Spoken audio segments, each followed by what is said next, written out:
Boa noite, meus amados irmãos, que a graça e a paz de Jesus Cristo esteja sobre as suas vidas, amém?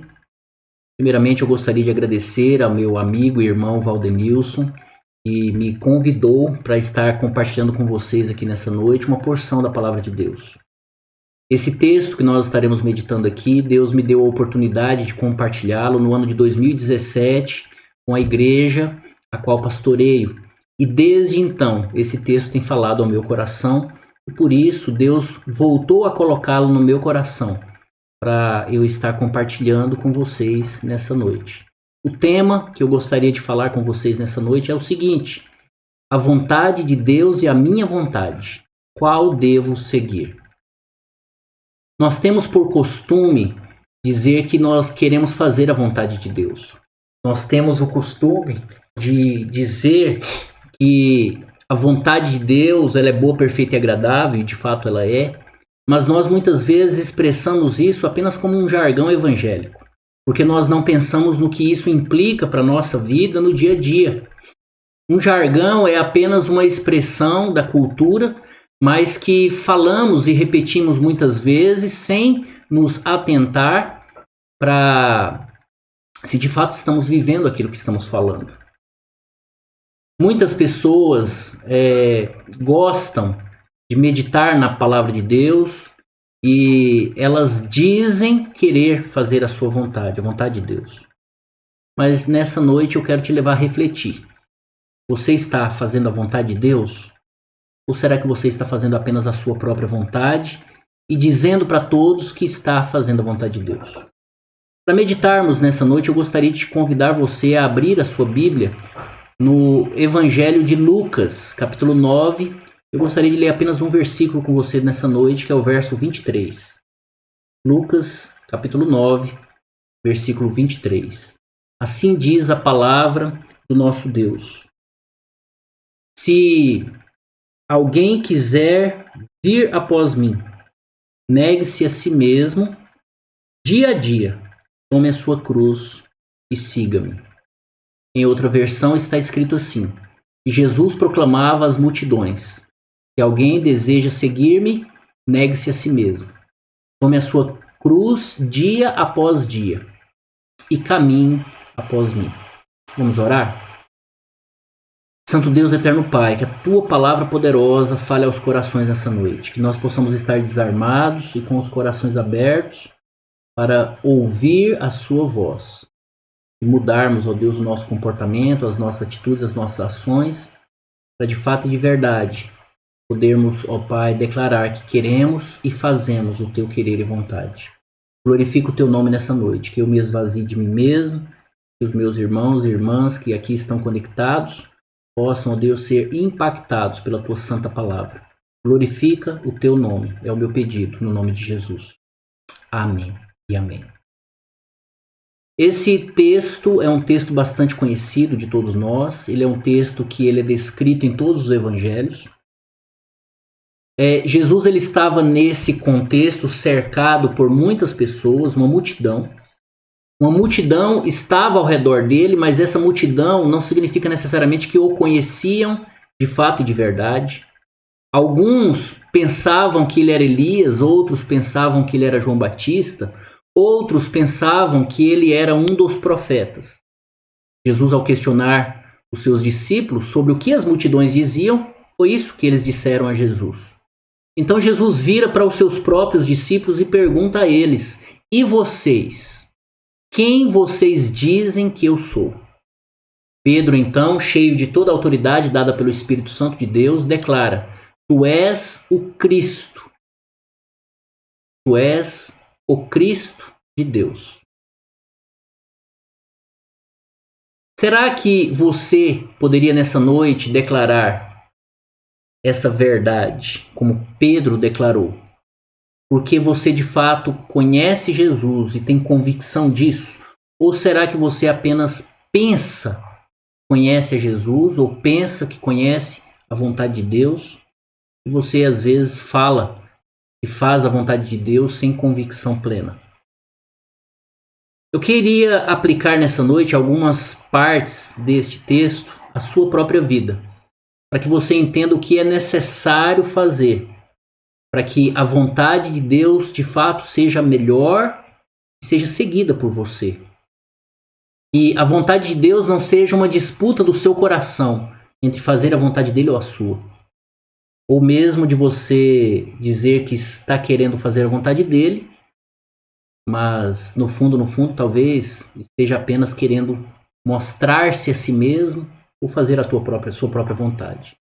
E o primeiro ponto que eu gostaria de destacar é a necessidade de fazer morrer o eu. Em Lucas, nesse texto que lemos, na primeira parte está escrito: se alguém quiser vir após mim, negue-se a si mesmo. Jesus ali estava cercado por uma grande multidão, pessoas o seguiam, seus discípulos estavam com ele, mas em um determinado momento ele vira para os seus discípulos e diz: se quiserem me seguir, se quiserem vir atrás de mim, é necessário que vocês neguem-se a si mesmos. Nós temos vivido, meus irmãos e irmãs, o tempo do eu, a minha vontade, o meu querer. O que nós chamamos de egocentrismo, o ego, o eu no centro da existência humana. O meu bem-estar acima do bem-estar do meu irmão ou do meu próximo. A minha vontade sendo colocada em primeiro lugar. E isso muitas vezes com politicagens nos bastidores da nossa denominação. Mas muitas vezes nós fazemos desse jeito ou do nosso jeito no meio da família, no trabalho, nas coisas concernentes à igreja. Tem de ser do meu jeito, senão eu não participo. Tem de ser assim, caso contrário, eu não aceito. E aí a gente lembra, né, daquela figura do garoto que é o dono da bola. E ele leva a bola então para brincar com seus amigos e ele quer ser escalado em todas as vezes que tem uma partida, ele quer estar lá. Se o time dele vence ou perde, ele quer participar. Porque se eles não escalam ele para participar, ele pega a bola dele e ele vai embora. Porque se não for do jeito dele, então ele não brinca. Muitas vezes nós estamos vivendo dessa forma. Vivendo a vida com Cristo, vivendo a vida com Deus, vivendo a vida da igreja, vivendo a vida na família. Se não for do meu jeito, não é o jeito certo. Só que nós precisamos aprender com Jesus, nós precisamos olhar para Jesus. Jesus é o nosso maior exemplo, Jesus é aquele ao qual nós devemos imitar. E nós precisamos não fazer do nosso jeito, mas nós precisamos fazer do jeito de Jesus, do jeito de Deus. O ser humano, ele tem sido colocado, como eu disse, como o centro de todas as coisas. E nessa perspectiva são as vontades humanas, os desejos humanos que prevalecem. O que eu quero, geralmente, é o mais importante. O que você quer, meu irmão, minha irmã, meu amigo? Você quer, de fato, viver para Deus? Ou você quer fazer do seu jeito? Você tem agido de todas as formas ou procurado todos os meios para alcançar os seus desejos, seus sonhos, seus planos, suas expectativas. Mas você tem parado para pensar se tudo isso é da vontade de Deus? Será que a forma como você tem agido, como você tem procedido no trabalho, em casa, na igreja, será que você tem agido de forma ética, da forma de Deus? Ou você tem agido de forma desonesta, antiética? Passando por cima, atropelando. Nós precisamos compreender algo que muitas vezes nós nos esquecemos. O pecado cegou a nossa visão clara. O pecado cegou o nosso coração. A palavra de Deus diz que o coração, ele é enganoso. E ele é enganoso por causa do pecado.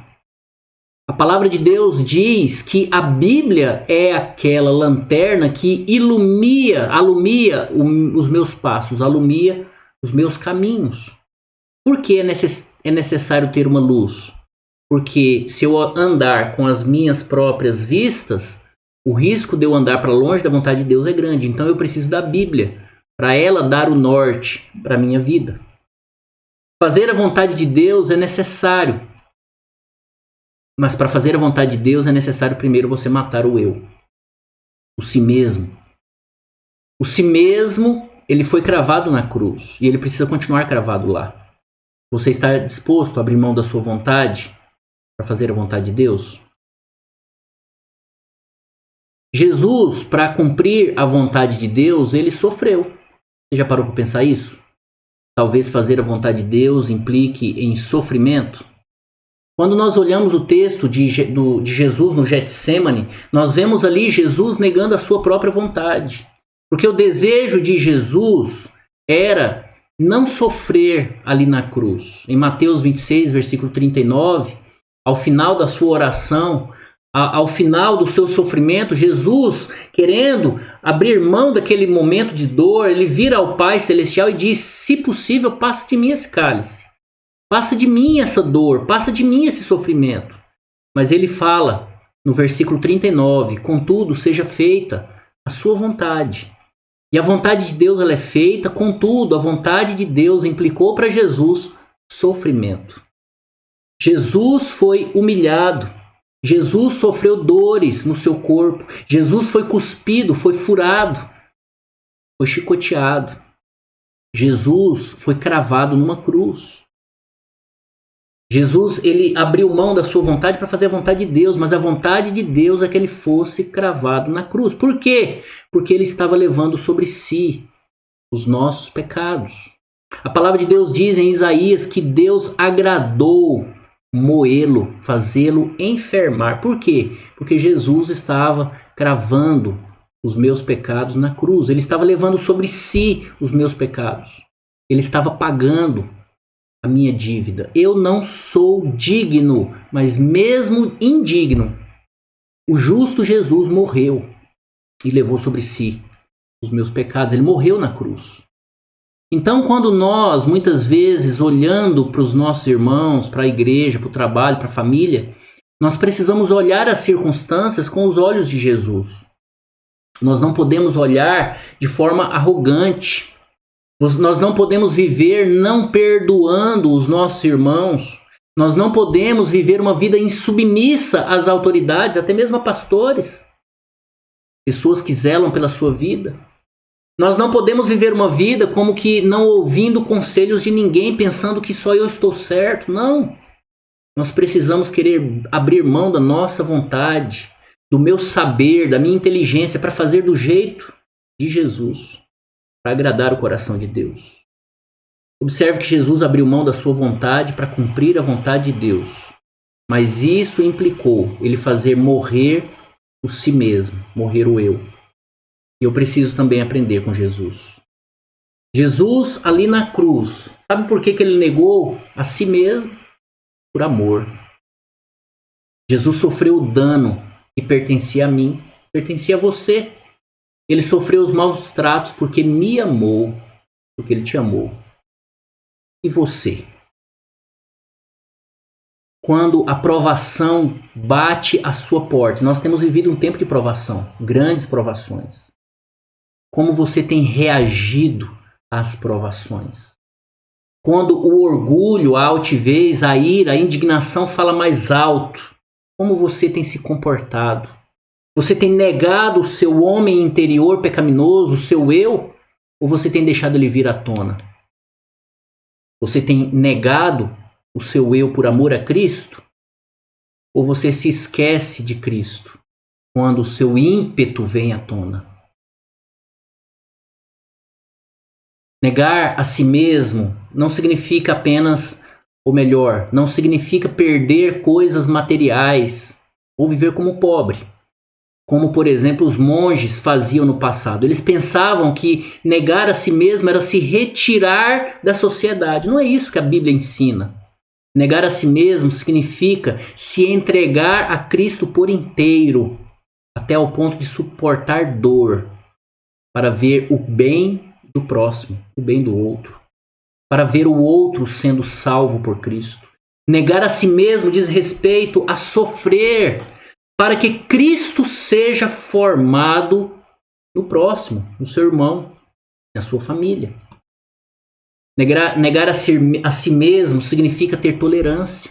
Negar a si mesmo significa ter paciência, humildade verdadeira, não apenas da boca para fora. Negar a si mesmo significa desejar ajudar os mais fracos na fé. Amar não apenas de boca, mas com ações, com atitudes. Dessa forma, da mesma forma como Jesus fez, nos dando o exemplo. Ele abriu mão da sua vontade, sofreu, mas ele conquistou a salvação de todos aqueles que nele creem. Ele reconciliou pecadores com o Pai Celestial. Pessoas que se renderam à graça de Jesus foram alcançadas pelo seu amor. Nós, de igual modo, precisamos negar o nosso eu para vermos com os nossos olhos Cristo sendo formado no outro. Por isso, eu quero dizer para você nessa noite, vale a pena sofrer o dano, porque a recompensa é salvação, recompensa é edificação do outro. Renunciar a si mesmo diz respeito a deixar de fazer do meu jeito para fazer do jeito de Deus. Segundo ponto que eu gostaria de destacar nessa noite é que cada um precisa carregar a sua cruz. No texto que lemos, Lucas 9, 23, a segunda parte diz: Jesus disse: tome a sua cruz e siga-me. Tomar a sua cruz significa tomar nas suas próprias mãos o meio de execução do próprio eu. Jesus, ao tomar a sua cruz, ao carregar a sua cruz, ele havia ali no Getsêmani negado a sua vontade para fazer a vontade do Pai. Você morre para que outros vivam. Jesus morreu para que outros vivessem. Tem um texto muito interessante em João capítulo 12, verso 24, que diz respeito aqui a esse contexto. E diz o seguinte: Jesus disse: na verdade vos digo, se o grão de trigo caindo na terra não morrer, fica ele só, mas se morrer, dá muito fruto. Jesus era o grão de trigo. Jesus é o grão de trigo entregue na cruz para morrer, para salvar muitas almas para Deus. Eu quero dizer para você nessa noite, é necessário que o seu ego morra. É necessário que o seu eu, que o seu si mesmo, que o meu si mesmo morra. Porque através da morte do meu ego, quem é beneficiado é o meu próximo. Com a morte da minha vontade, do meu ímpeto interior, do meu instinto agressivo até, quando eu subjugo isso à vontade de Deus, eu faço morrer a minha natureza. É o nome do Senhor que é glorificado. Nós vemos então outras pessoas chegarem a Cristo, porque eu tolerei a agressividade, porque eu perdoei quando me ofenderam, porque eu andei a segunda milha, porque eu estendi a mão.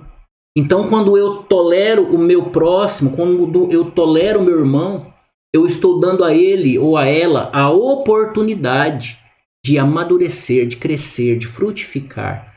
Então eu faço morrer a minha vontade para que o outro viva. Observa, nesse momento, eu quero te convidar para você observar algumas atitudes que Jesus teve na cruz e que nos ensina. Jesus perdoou na cruz.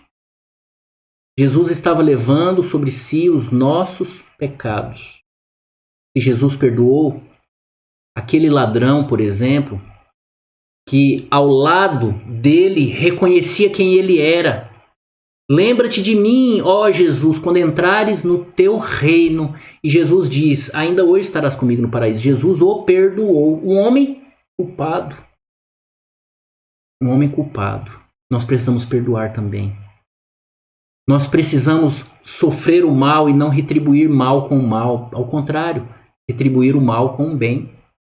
Jesus havia sido espancado por aqueles guardas. Jesus havia sido humilhado por aquelas pessoas, mas Jesus ora na cruz e diz, Pai, perdoa-lhes, pois não sabem o que fazem. Jesus, naquele momento na cruz, ele não estava julgando a humanidade, porque ele próprio diz que naquele momento ele não veio para julgar, mas para salvar. Então nós não podemos retribuir o mal que temos sofrido com o mal, mas sim com o bem. Um outro exemplo que Jesus nos deixa na cruz, É como amar sem esperar nada em troca. É interessante isso. Jesus nos amou. Nós não temos nada a oferecer a Ele. Você não tem nada. Você pode ter título, você pode ter estudo, você pode ter bens, mas isso não significa nada. Nós não temos nada a oferecer para Deus. Somos imundos, sujos com o pecado. Então nós precisamos, da mesma forma como fomos amados por Deus, sem ter nada a oferecer a Ele, nós precisamos também oferecer algo, amar o outro, mesmo que ele não tenha nada para me oferecer. Existe um espírito de barganha. Eu faço por você, você faz por mim. Isso não é bíblico. Nós precisamos fazer, precisamos ajudar, não porque o outro tem algo a me dar, mas porque Jesus fez isso por mim. E essa parte ela é muito difícil para nós, porque nós temos a tendência de revidar quando nós somos afrontados. Mas Jesus nos ensina, quando ele vai para a cruz, diante dos seus acusadores, ele vai como uma ovelha muda, ele não retruca, ele não briga. Jesus ele nega a sua vontade no Getsêmani. Jesus se submete à vontade do Pai no Getsêmani. Jesus sofre a morte para que muitos pudessem viver. E Jesus cumpre as Escrituras. Ele diz em João 19:30, está consumado. A vontade de Deus havia sido realizada completamente. Está consumado. Vocês estão dispostos a viverem de acordo com a palavra de Deus? Você está disposto a viver pela palavra a ponto de morrer pela verdade? Vocês estão dispostos a serem luz nas trevas? Ser luz nas trevas, às vezes, é ficar mudo. Às vezes é ficar calado, é não revidar a ofensa, é engolir sapo. Costumo dizer até engolir trator. É negar o ímpeto da carne. O ímpeto de falar na cara porque merece ouvir. Deus não fez isso conosco, Jesus não fez isso conosco. Deus não nos deu o que nós merecíamos, Ele deu para nós o que nós não merecíamos. A graça é um favor imerecido. Que nós possamos falar uns com os outros com mais amor, que possamos ouvir uns aos outros com mais amor. Como a palavra de Deus diz, pensando a respeito do outro, como se ele estivesse numa condição superior a mim mesmo.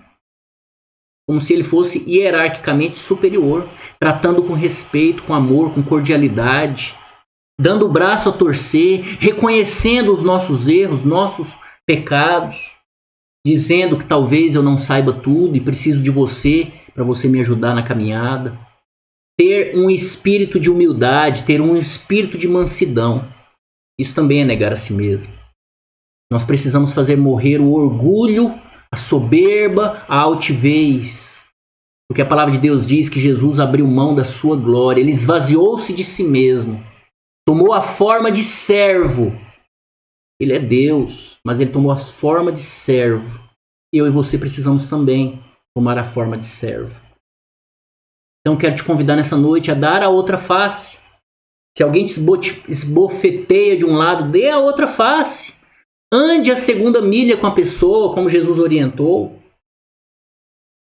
Fale, abre a boca apenas para edificar. E se aquilo que vai sair da sua boca não vai edificar, não vai construir na vida do outro, seja no trânsito, na escola, andando pela rua ou na igreja, fique calado, fique calada. A palavra de Deus diz que tudo que sair da nossa boca nós prestaremos conta a Deus no dia do juízo. E concluindo, a Bíblia fala que nós somos o bom perfume de Cristo. Será? Será que você está sendo o bom perfume de Cristo? Eu gostaria de te convidar nesses momentos finais, para você analisar a sua própria vida. Como tem sido a sua vida nesses últimos dias? Nos dias da pandemia, nos dias do estresse, nos dias que você tem que sair na rua e é fechado no trânsito. Você tem sido o bom perfume de Cristo? Você tem feito morrer a sua natureza para que a vontade de Deus se cumpra em você e através de você? Eu quero te convidar a fazer uma reflexão nessa noite. Como você tem agido na igreja? Como você tem agido com seus irmãos e irmãs em Cristo? Como você tem agido no meio da sua família? Para com sua esposa, para com seu marido, para com seus filhos? Como que você tem agido na sua vizinhança? Que tipo de exemplo você tem dado? Como você tem agido com seus discípulos? Com as pessoas que você tem ensinado sobre Jesus?